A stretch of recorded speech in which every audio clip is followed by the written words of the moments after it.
To make a wreath, you are going to need a solid ring, something that is sturdy and won't bend. So a coat hanger won't do. This is a 12-inch ring I purchased at a fabric store.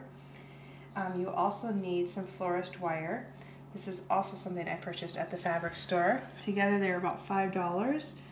The unique thing about making wreaths for yourself is that at the end of the holiday season you can unwrap the wire from your wreath and put it on something like a piece of wood so you can reuse it the next year. This will be the third year I've used the same wire and the same ring.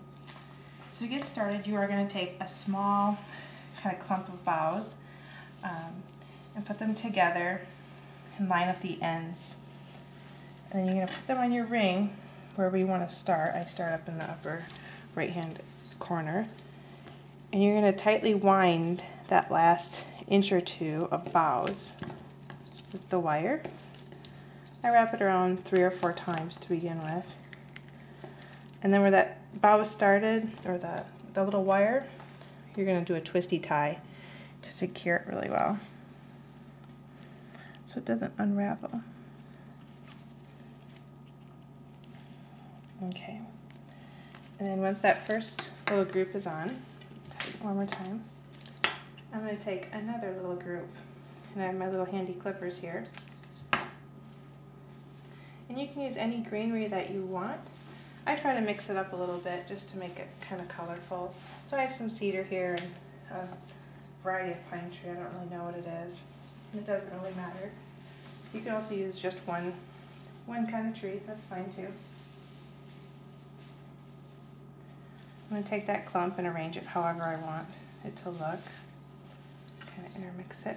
I'm going to line up my ends again so they're all lined up, and I'm going to overlap the previous bough just by a little bit, enough to hide the wires in the end. It's kind of like French braiding hair. If you've ever done that, you just want to hide the old stuff and keep adding to it so it looks like one continuous circle. You just want to do it tight a couple times around.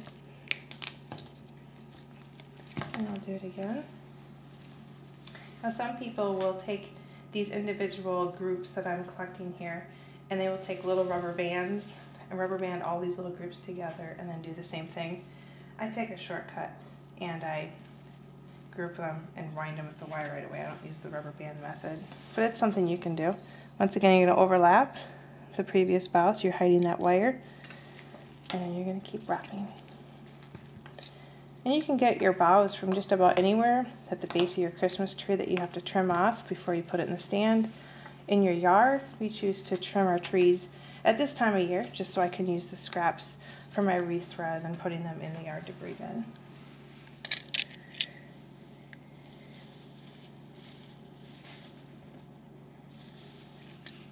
So you're going to keep going around and around all the way, doing basically what I'm doing.